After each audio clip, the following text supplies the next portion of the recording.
Hello viewers, in this video I'll be going over silver. Today we are up 1.7% and we have about 1 hour left in trading. On the 1 hour chart we do see us heading to positive MACD, and on the 4 hour chart we do see we were at oversold RSI and we start to see a convergence on the 4 hour MACD. So that is a positive note that the downtrend at the moment has stopped and we may encounter sideways price action, or we may revert back to where we encounter the 9-day moving average. So I do expect that acting as possible resistance. So that resistance also coincides with the 18-day moving average, and we also see that also part of the support. Since we're below support level, it acts as resistance. So I'll mark that as our near-term resistance. And as for the next support, if we do proceed to head down lower, the next possible support will be the 100-day moving average, this orange line. Reason why this orange line also coincides with the price level right in here. There's a concentration between July 19 to early August. So that price level is around $16.30. So if we were to move on higher, that price level is roughly around 3.4% to the upside. And if we were to move lower to the downside, that price movement is roughly 5.4%. So let's head to the forecast model.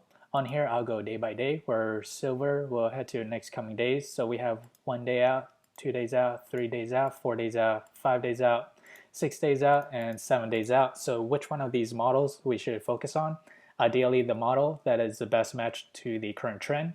Right here we have the current trend, and below it is the trend that I believe is the best match, and this trend dates back to September 20th, 2007 to December 14, 2007. So let me point out why these two charts are similar.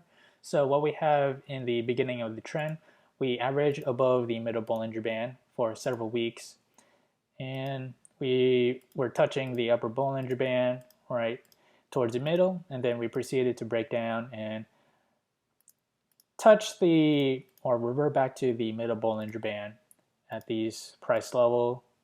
And towards the end we do see a breakdown to touch the bottom Bollinger Band right towards the end, right there.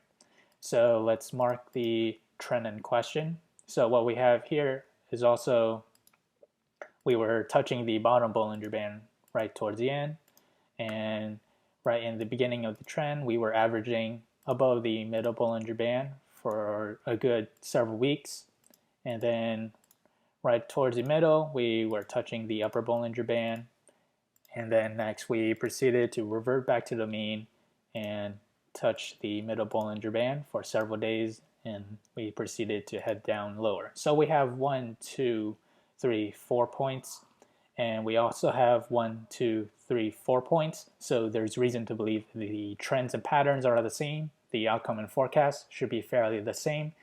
So again, the trend that we just examined was September 20th, 2007 to December 14, 2007. Back then, silver was roughly up around 6% or 6.07%. So we may see encounter above the 9-day moving average. So we may see some relief or short covering at the near term.